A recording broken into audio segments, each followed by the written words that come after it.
Pandavas and the relationship. You know, we have discussed this many times. The concept of being in the Vanavas forest is one of the core theme of every dharma shastras. In the Vedas, there is the Aranyaka, right? And in the Mahabharata, there is Vanaparva. And in the Ramayana, there is Aranyakand. And in Bhagavatam, there is Brindavan, right? And if you study carefully, whether it is Bhagavat, Ramayana, or Mahabharata, going into the forest is not an organized one. It is not for hiking. It is not for trekking. It is not for exploration. They were forced into these places. Lord Ramachandra was supposed to be coronated, but he was abruptly, suddenly, shockingly, surprisingly placed into the forest situation for 14 years. Same thing with the Pandavas, whether it was their birth or staying in the forest for 13 years, they were from the royalty. Pandu Maharaj, because of his, hunting excursion and getting cursed, he ended up being in the forest. And the Pandavas were born in the forest. In fact, they left forest almost after Arjuna had completed 13 years. And Krishna, for that matter, Pandavas were born in the forest, and Krishna instantly after the birth was brought into the forest. Whether you're born out of the forest, come to the forest, or you're born in the forest, doesn't matter, because the experience of being there is almost the same. The difference is Krishna came to Brindavan for sweet experiences, headed by all the gopis of Brindavan. But that sweetness did not come without any anxiety and challenges. Krishna brought along with himself hordes of challenges for the gopis of Brindavan and the coward men. All sorts of challenges. There is no such thing as pure sweetness, because pure sweetness is too sweet to handle. Within that sweetness, all the rasas were exchanged. Right? Therefore, Rupa Goswami, based upon the Rasa Shastra of Bharat Muni, he actually conceptualized or he visualized all the primary rasas and the secondary rasas getting interacted dynamically, mixing with each other in a right spirit, whether it is Krodha, whether it is Vibhatsya, so that sweet Brindavan also, just imagine that your very small child is lifted by Trinavarta demon. Is it sweet? People, just because they do not get some kind of educational institution, right kind of, whether they don't get into engineering, don't get to medicine, don't get to MBA, don't get a job when they're expecting, or they do not get promoted, that causes anxiety, right? And to say, oh, there was all sweetness only, doesn't make any sense. There was not only sweetness, it was the sweetness of the Brajbasis that the capacity to transform all kinds of situation into sweet experience, right? So therefore, Vanavas is one of the core character of the thought process of the Shastras. When you are raised in a place like Duryodhana, what is Duryodhana's upbringing? Duryodhana's upbringing is the safety on what level? On a physical level, on an ego level, not on the mental level, not on the intellectual level. Right? So Duryodhana was raised in such a comfortable situation, conditioned to comfort, gave rise to not adjusting with anybody. It's very interesting and very important to understand. Therefore, those who are raised with lot of comforts, lot of conditioning happens. And because lot of conditioning happens, they do not agree to cooperate with their own siblings. Right? The civil suit related to property matter, yes, these kind of cases happen in the villages also. But if you see the number of people who sophisticated people fight, spending millions of rupees, is much more in the larger cities. Because you create a scarcity consciousness, and a scarcity consciousness makes you believe in the concept of survival of the fittest. And when you believe in the concept of survival of the fittest, then you are willing to attack those who try to intrude into your existence and your survival.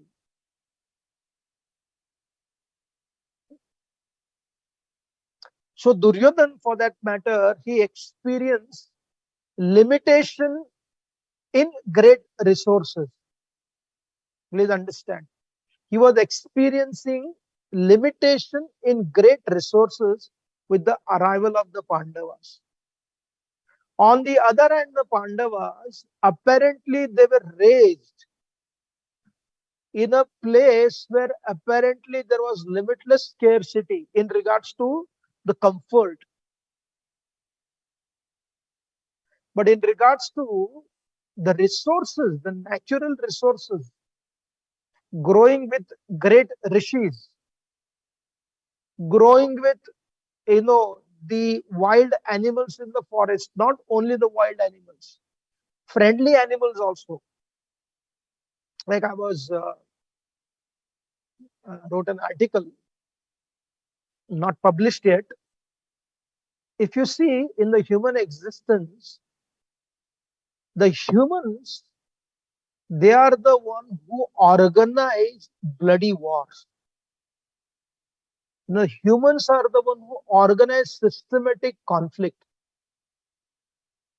Humans are the one who create violence in the name of spiritual progress and destroy people for them to live even a stable, mentally healthy life. The animals in the forest do fight. Their war is sporadic. Their battles are very spontaneous. It is nothing organized. It is nothing skimming. It is not systematic.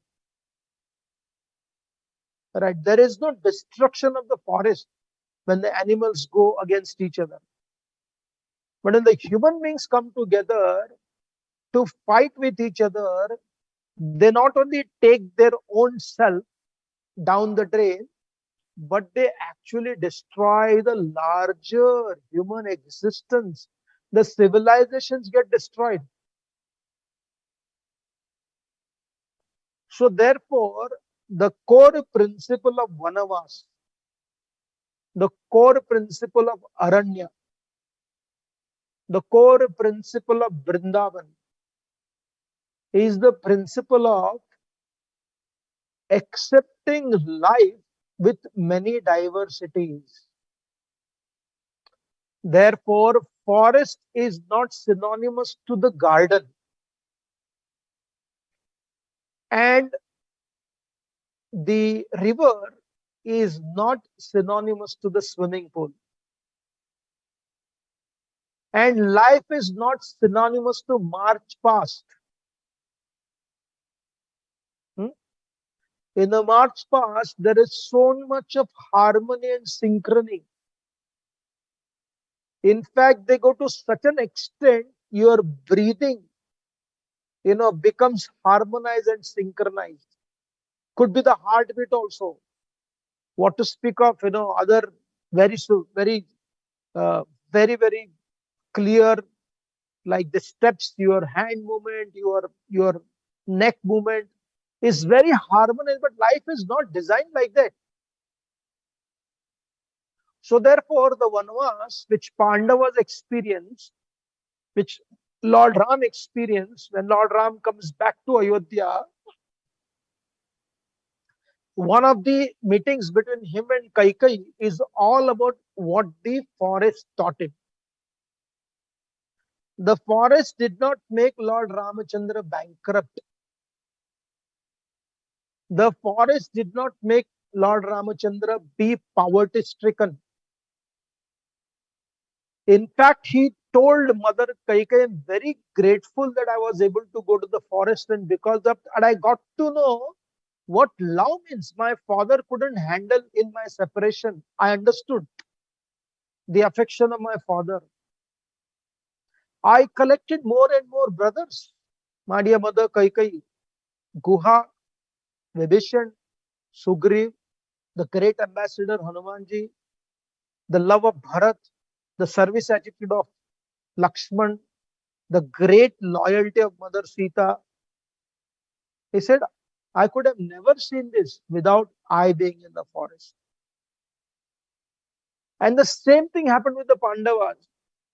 Right? What the Kauravas tried to do, what the Duryodhana, Dushyasan, Shakuni and Karna tried to do with the Pandavas is to destroy their confidence. They were not trying to simply disrobe them from a physically disrobing their cloth. When you are insulted, when you are humiliated, when the humiliation is orchestrated, when the humiliation is systematized, with the intention, what is the intention? The intention of destroying your self-confidence. उनके कपड़ों के साथ, along with their cloth, they wanted to rip off the Pandavas' self-worth.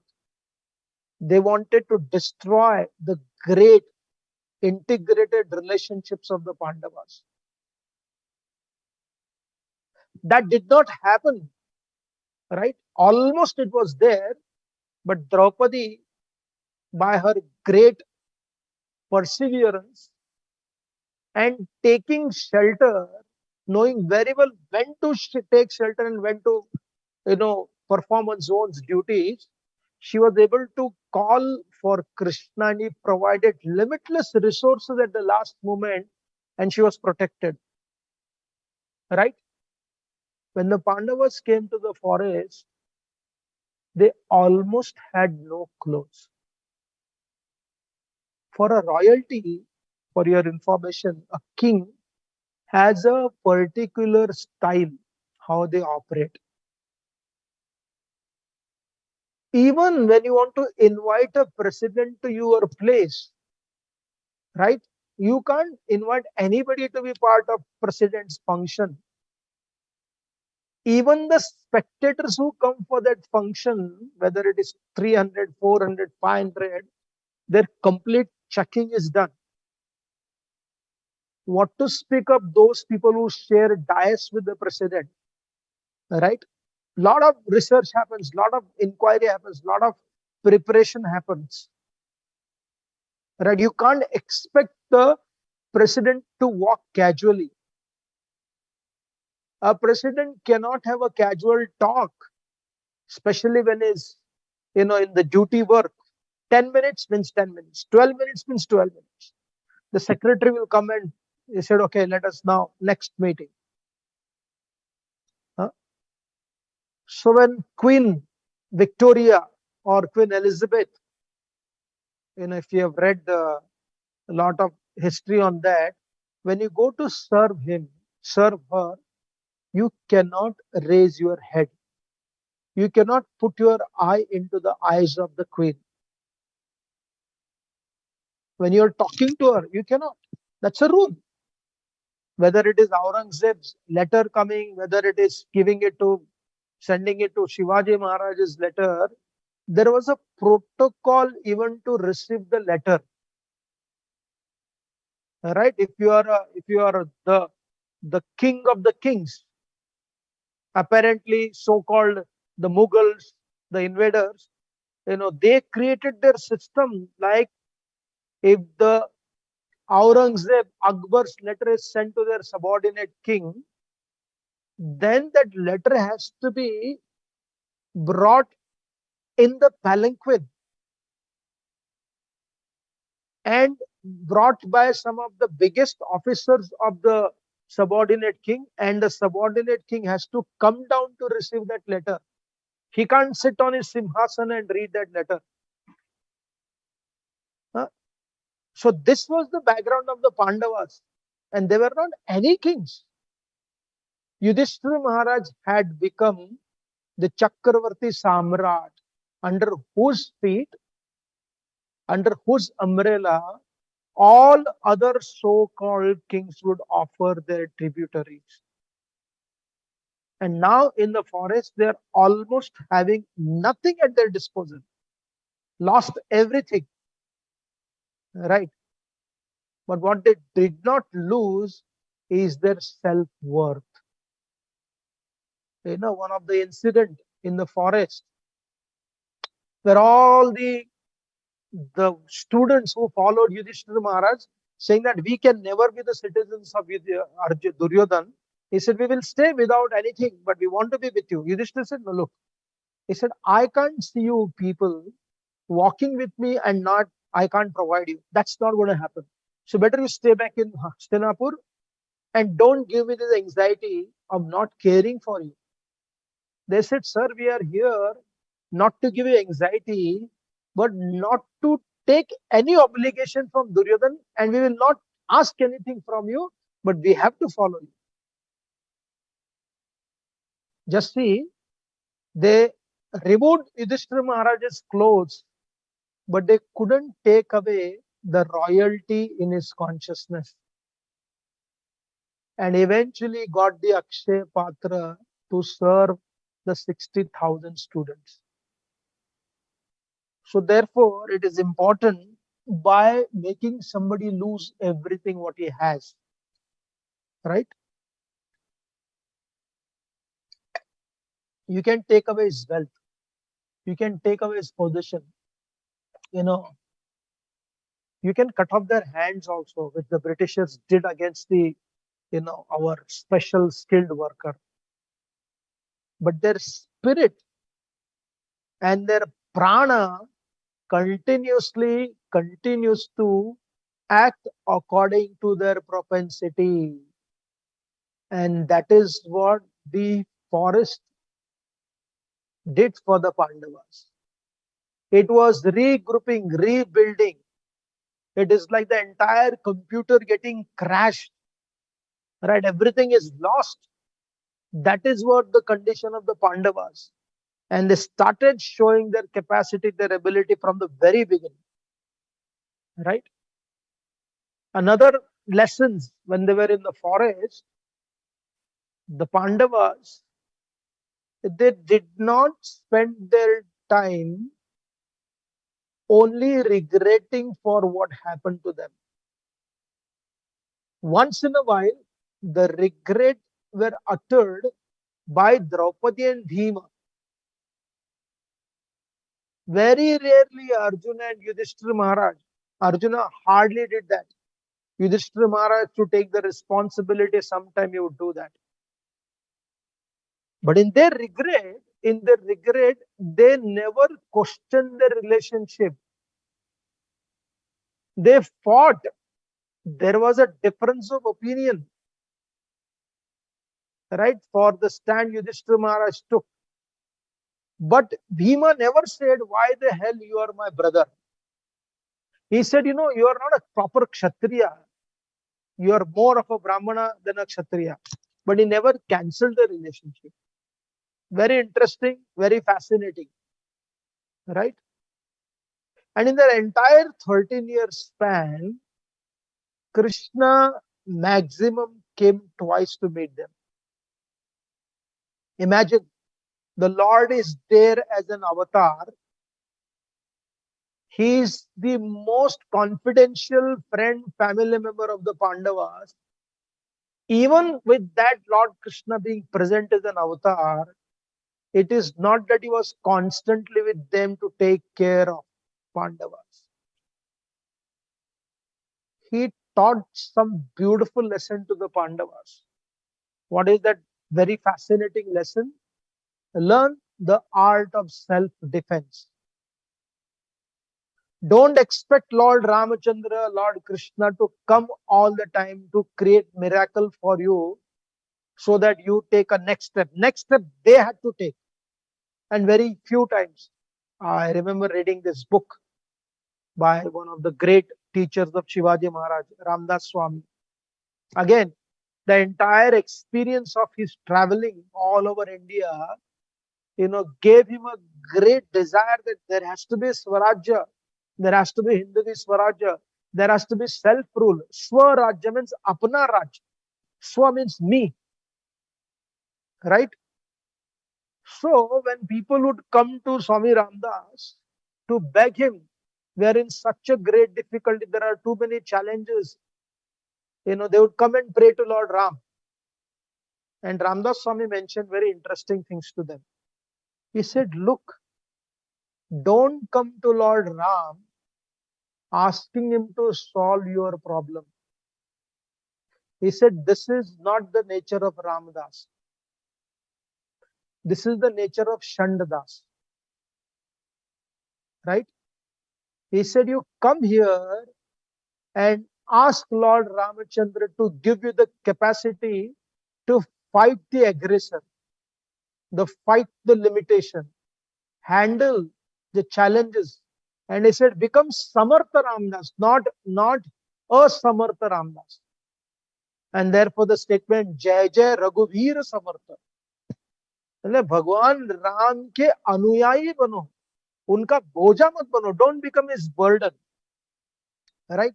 So therefore, only when you have something to contribute, then you become a useful servant of your Guru, Krishna, and everybody else. If you don't have anything, right, and you don't do anything about you don't having anything, and you pray Krishna accepts our heart. Yes, genuinely, if you don't have anything, he will accept the heart. When you have the resources, but you are not doing anything to basically collect those resources, and do not depend on Krishna for physical thing, rather render service to him. So the Pandavas learned this. Very interesting lessons in the Mahabharata. I've told this story many times. At one point of time, Balramji, Satyaki, Krishna, and some of the Yadavas came. It's a very interesting story. They came to Yudhishthira Maharaj, and Balramji and Satyaki, especially Balramji, was very eager. Satyaki was very eager. They said, Yudhishthira, look, it's not right on our part to see you loitering in the forest for so many years. You have spent a lot of time in the forest. We hope that you come to Dwarka and stay with us. Enjoy all the royalty what we have. It belongs to you only. You are our relative. So please come. And Krishna is there standing almost silently approving what Balramji, what Satyasingh is offering to Yudhishthira Maharaj. What will you do? Supreme Lord, the Guru Tattva, the best of the friend of Arjun, the Dwarka's benefits are there for you, which is not different from the Vaikuntha planet. What would you do? we would say, wow, this is such a great mercy of Krishna. And Yudhishthira Maharaj makes an interesting point. He told our Balramji and Satyaki, he said, no, I cannot accept this. I have to complete my 12 years in the forest along with 1 year of incognito. I will earn by my own hard labor. I am grateful that you want to offer me, but I would want to earn. And what do you think Krishna said?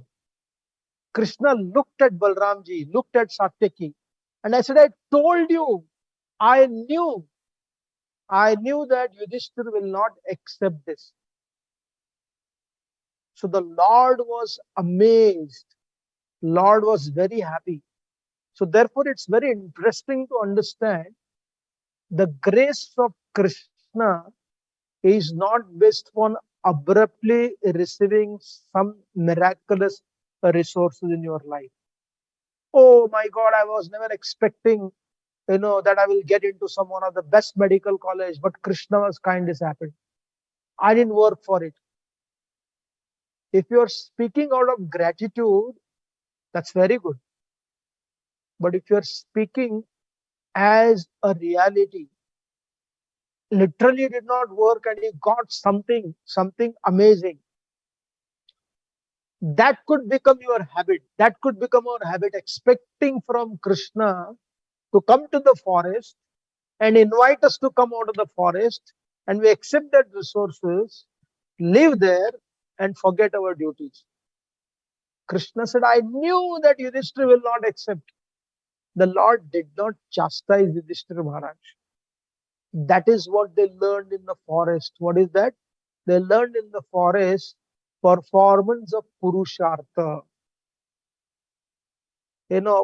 Passionately doing what they're supposed to do. And even the Supreme Lord and Guru Tattva and Dwarka offering them, not testing them. They were not tested by the Lord. It was a genuine offering of facilities to the Pandavas. But they said, no, Krishna, this will not happen. So therefore, what does the forest do? Forest increases your resistance against challenges. The forest makes you extremely resourceful. The forest did not make the Pandavas to be conditioned to live like a content animals. Right? One of the nature of many living entities, especially animals, they're contented. No, they don't go beyond what they already have received. The snake can fast for 15 days after eating. Doesn't need anything. 15 days it will not eat. I've seen personally one cobra snake, suddenly appeared from nowhere, and one of the servant in a farmhouse, when he woke up, he saw cobra. So he wanted to feed that cobra. So he went and offered a cobra, frog, which is the delicacy for the cobra, but did not touch because the belly was full. Today morning, we were offering some banana to a cow. She did not eat. It doesn't matter how much stack of grass is there, how much stack of khurak is there, they will not break the rule of life. Right? So therefore, the Pandavas, when they were in the forest, it is but natural that you live a life of contentment, less and less, less and less, less and less. But they had come to the forest not to become vanaprasthas. They did not come to the forest to become recluse. They did not come to the forest to experience continual recreation for 13 years. They were forced to the forest. Lord Ramachandra was forced to the forest. And what did they do? They converted forest into an educational center. If you remember in the Ramayana, Mother Sita basically told Lord Ram, she said, you know what? He said, we are in this forest, and I think you should not be using your bow. You know, your purity, your your transparency cannot be questioned. But my dear Lord Ram, I feel you have become little cruel. That you should stop. And our Lord heard it. After hearing, Lord Ramachandra asked the permission of Mother Sita. Can I speak now? Not to undermine her, not to disrespect her. He said, my dear Sita, what you are saying makes sense. But there is something else also. What is it? I have not come here to the forest as a recluse. I have not come here as a vanaprastha. Instead, I have come here on the behalf of my brother Bharat.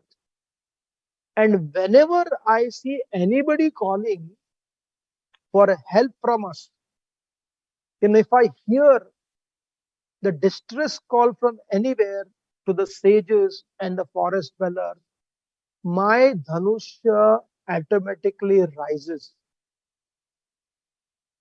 The twanging of the bow becomes a natural reality. And Lord Ram said, I can give up anybody and everybody, but I cannot give up those who are in the distressful condition. Very clear.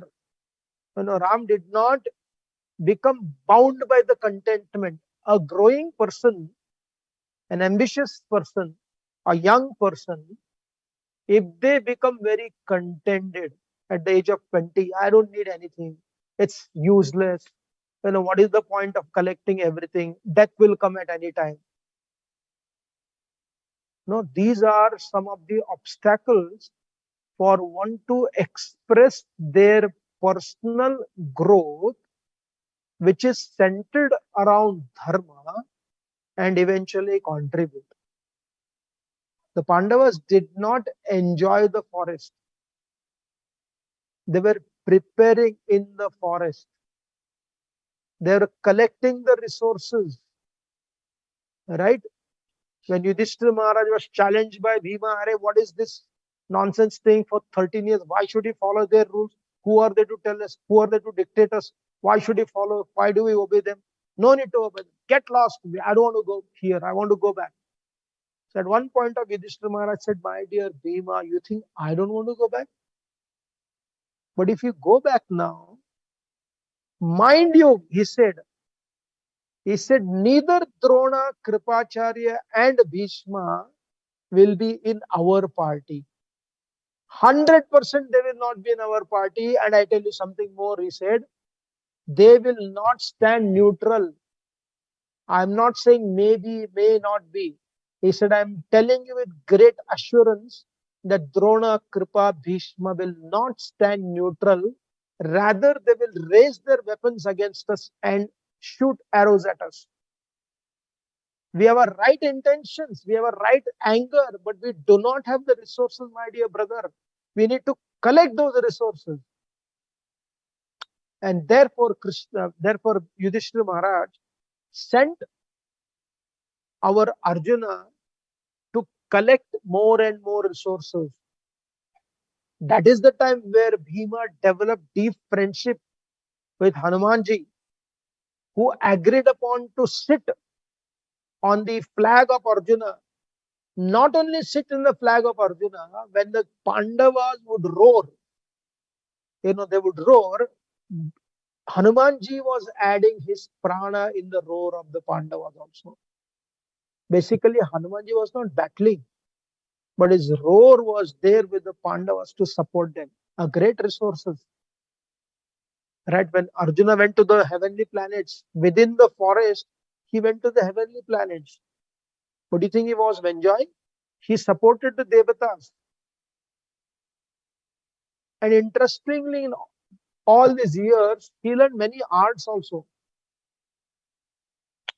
And one day when he was about to come back, to meet the Pandavas.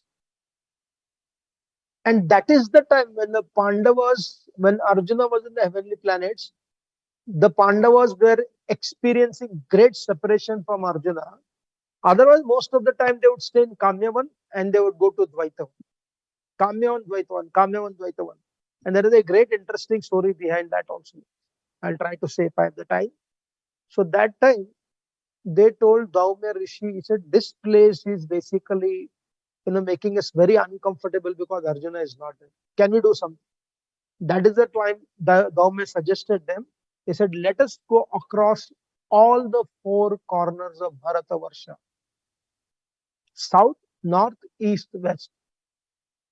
And that 5 years, the Pandavas, other than Arjuna, they went across all the four corners of Bharat.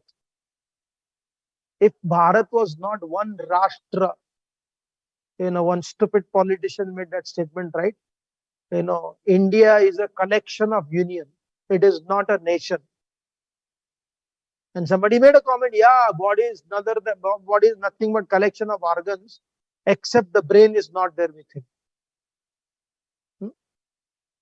So there are many such people, they want to say, oh, Tamil Nadu is a different, Karnataka is a different, Kerala, it's my own country, Kashmir is different, Punjab is different, India, there was no such thing as India. British artificially did that, sometime positively, sometime negatively they did. But here, again, the forest of Pandavas teaches, it was nothing but the journey of the Pandavas, the visiting the Tirtha is an integration of Rashtra. All the places. And mind you, they visited Tirthas, visited the Rishis, visited the people, rather than going to simply amazing. In the Vanaparva, it does not mention Pandavas visited the temple. In the Bhagavatam, it mentions Balramji visited holy places like Balaji, Gokarna, he went to all this, pure holy places where you basically into the mode of withdrawal from world. But the Pandavas went to all these Tirthas and Rishis to learn the art of getting involved in the world.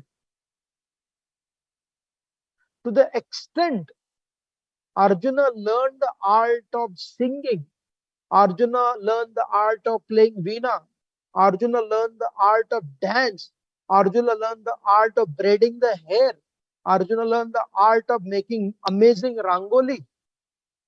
Why would you do all this if you're in the forest and looking for mukti? No, they did not. Rather, they were preparing how to lead a very responsible life.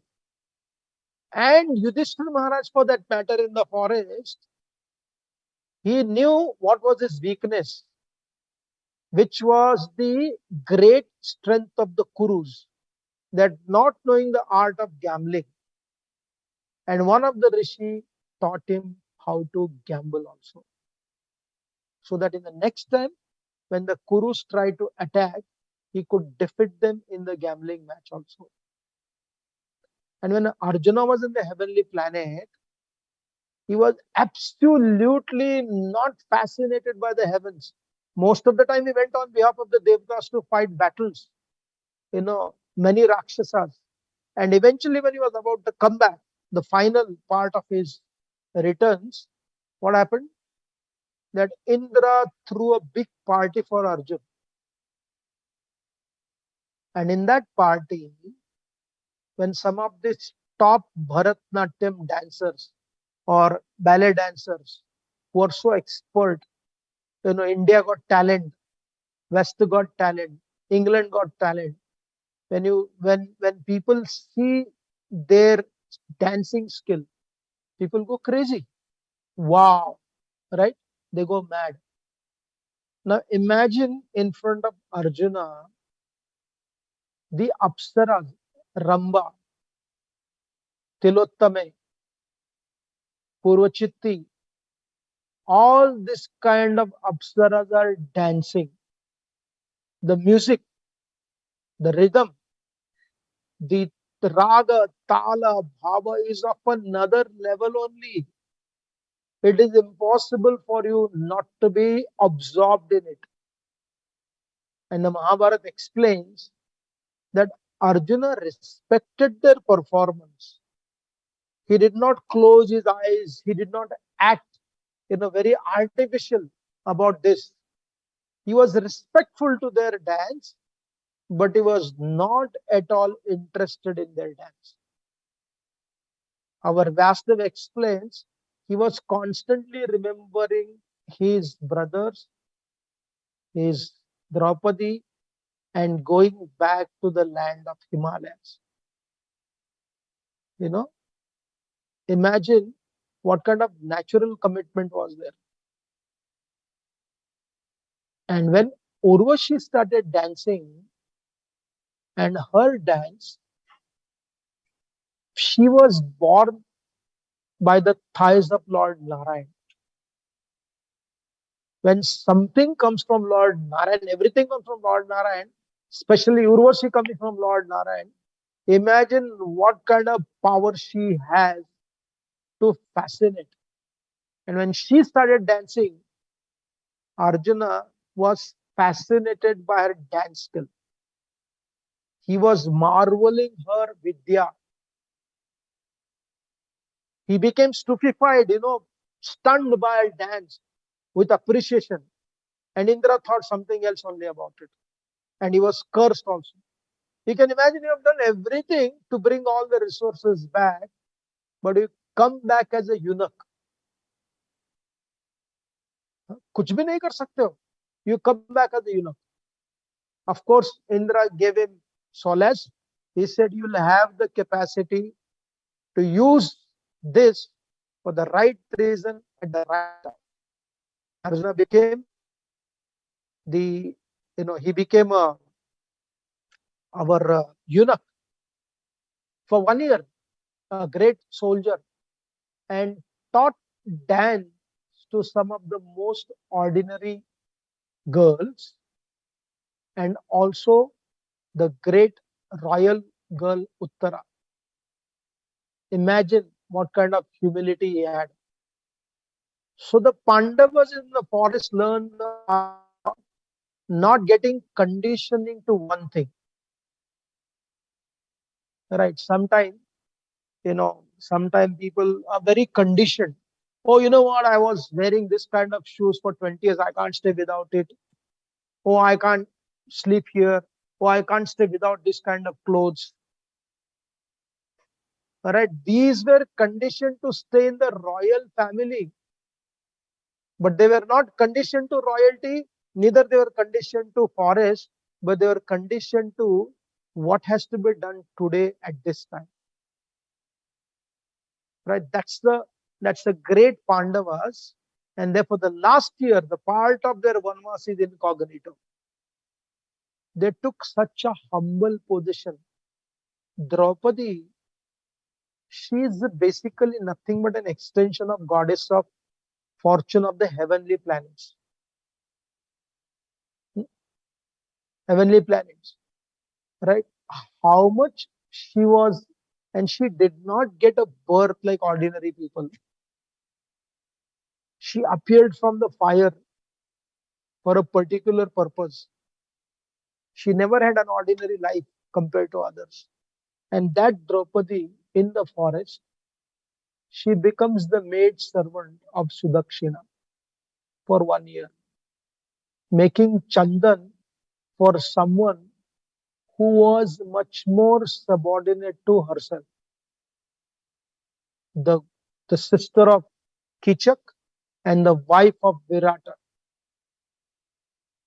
Right? And she was made to carry the liquor jar by Sudakshina when she had told, I will not serve any men. But she was forced by a woman. No, you have to go, you have to go, you have to go, you have to go. And that time Draupadi said, you will face the consequences. I can't guarantee. Right? Imagine what this man tried to do, Kichak. And because they offended Draupadi, what happened with him? So therefore, The 18 days on the battlefield of Kurukshetra or studying with Dronacharya, they're all fascinating stories. But the greatest fascination is there in the Vana Parva. The greatest fascination is there in Aranya Parva. And similarly, greatest fascination is there in Brindaranya, in the forest of Brindavan. Because only when there is a limitless diversity with an element of uncertainty founded in the principle of having a right strategy, then you come back to the forest being greatly resourceful to face the Kurus on the battlefield of Kurukshetra and come out victorious and become the Samrata king, so that eventually when Parikshit Maharaj becomes capable, they continue their connection to the forest, but this time not to come back, but to go back to the eternal abode. Thank you very much. Any questions or comments?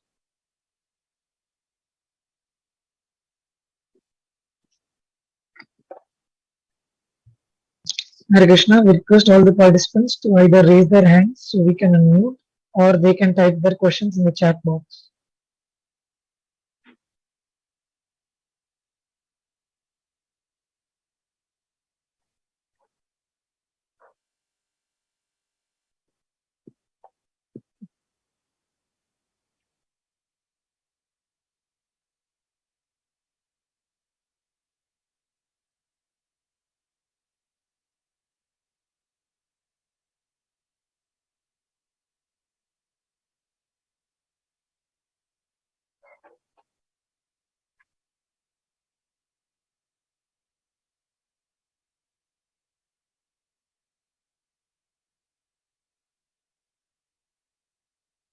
Shobha, you can unmute yourself.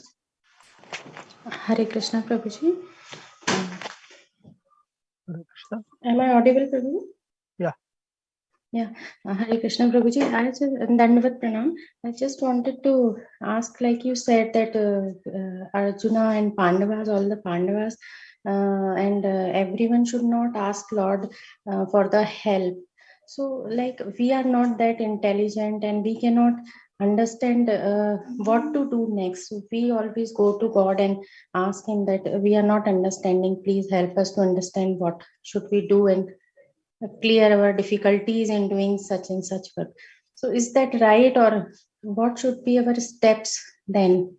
Prayer and dependence on Krishna is a natural psychology of somebody who's practicing spirituality.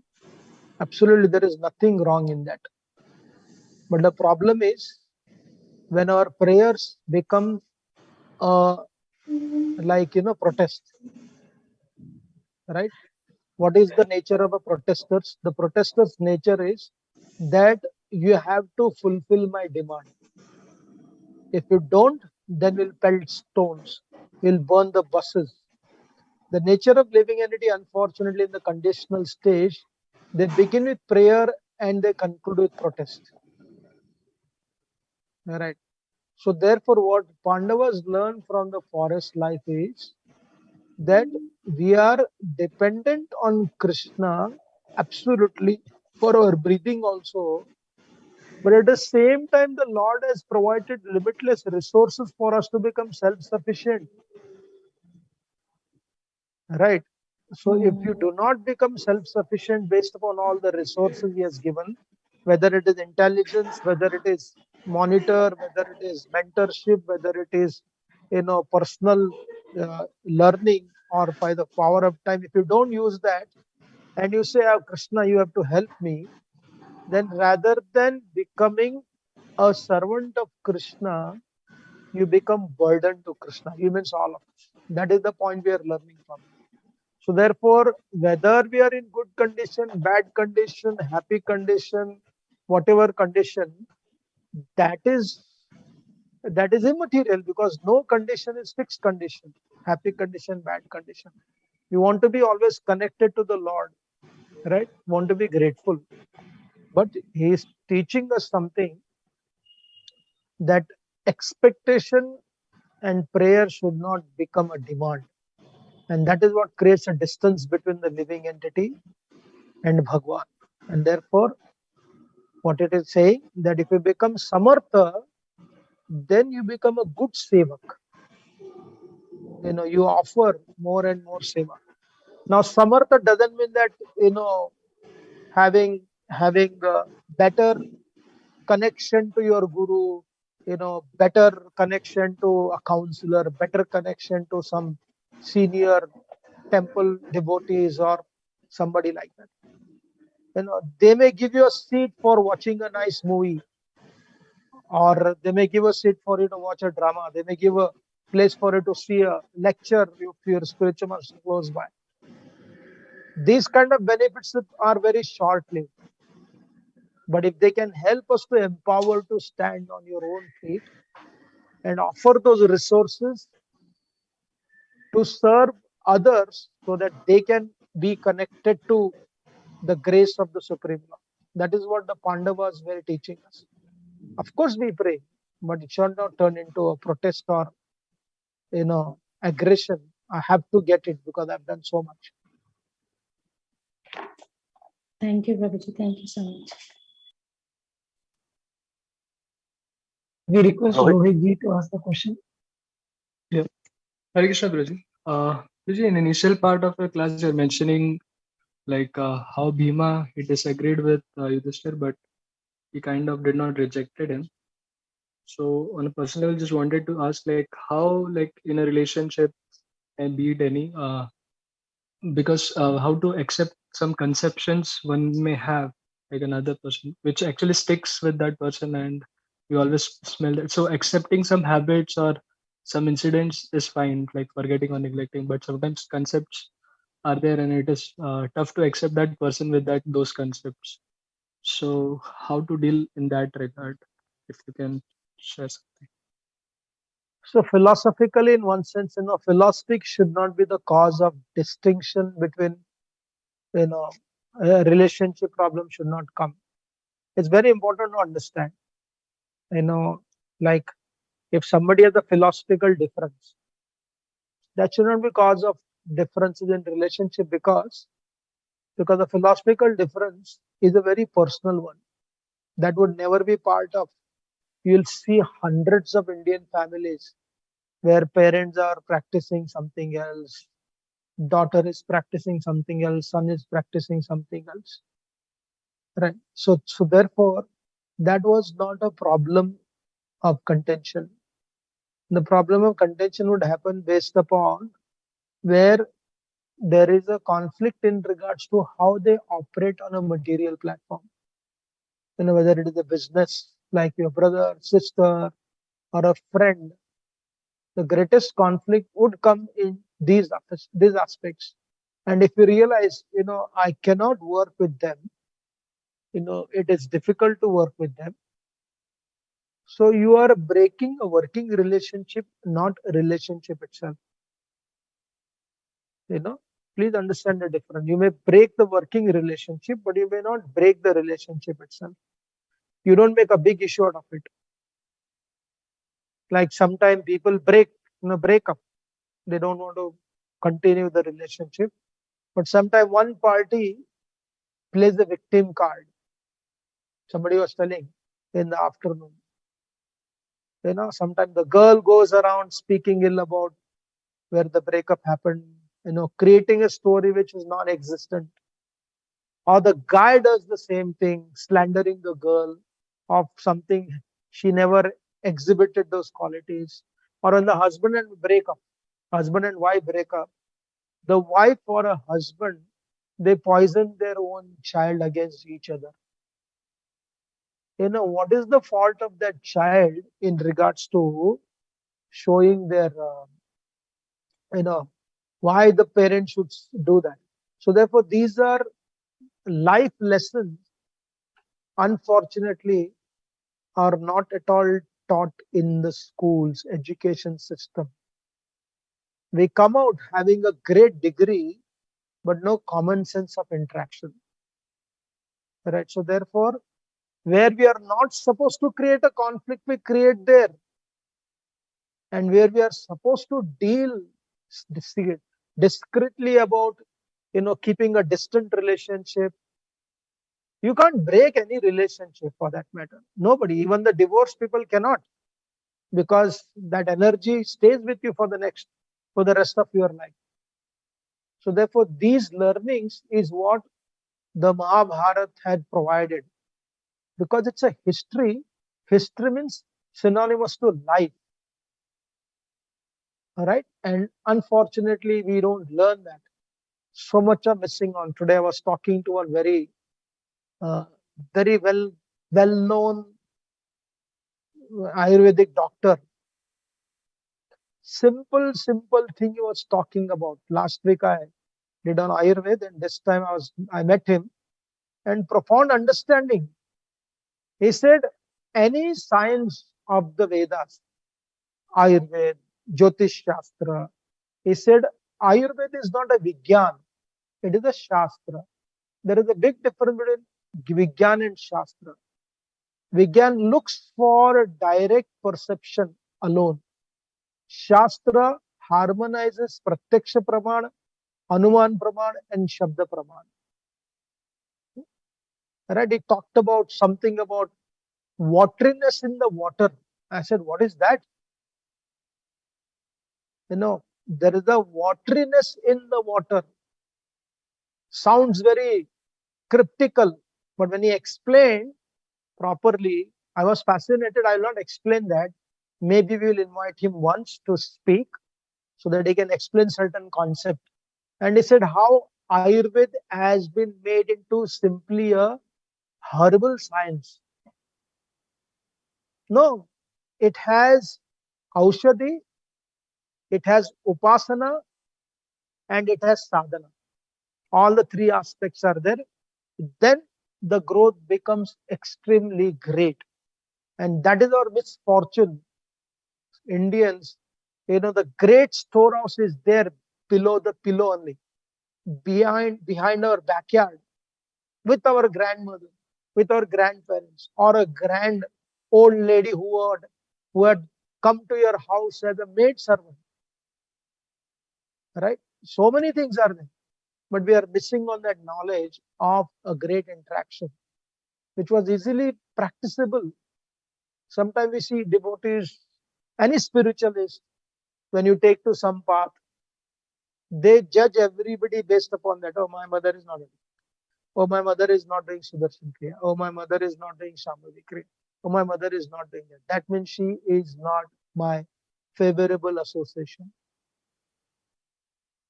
Judging based upon your newborn faith and causing a conflict is one of the highest stupidity you can ever exhibit. Right? It doesn't benefit at all.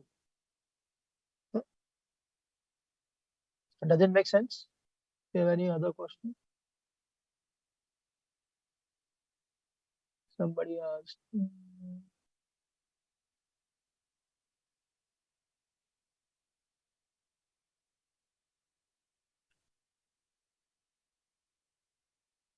Ukraine issue. I know US is actively helping Ukraine, claiming Russia is doing aggression in Ukraine. But same time, when US does the similar thing, yes, it's a geopolitics. It's a different subject matter only. It's not my subject to discuss here. But certainly, yes. Na US is दूध का धुला हुआ है और ना Russia दूध का धुला हुआ है. Neither Ukraine दूध का धुला हुआ है and neither India is दूध का धुला हुआ है. Why should we?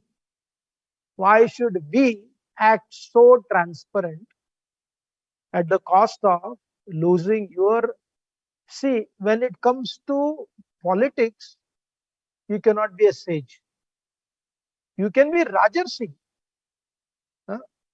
Therefore, Gandhiji's principles were so difficult to execute. They are only meant to be executed in the ashram where the inmates also do not have any ambitions.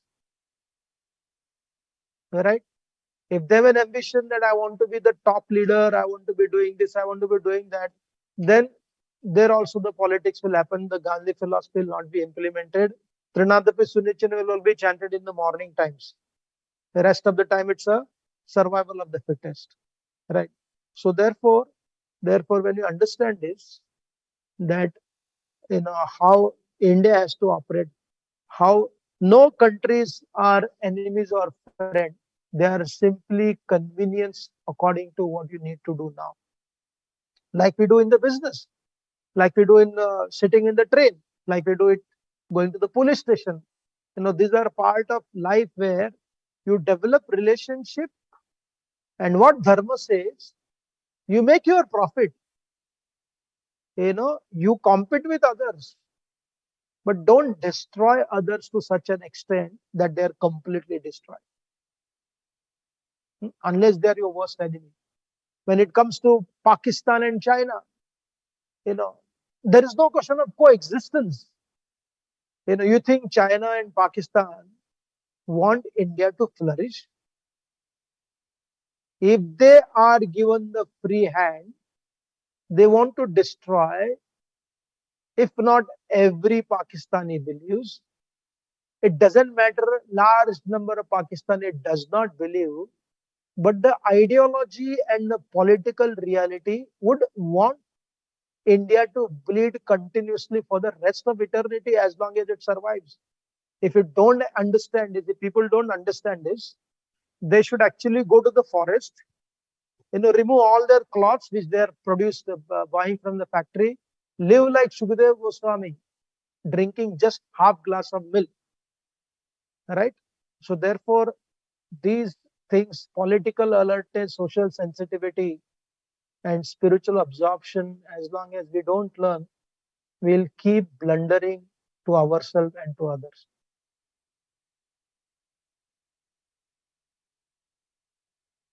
So we will stop here and see you next week. Hare Krishna.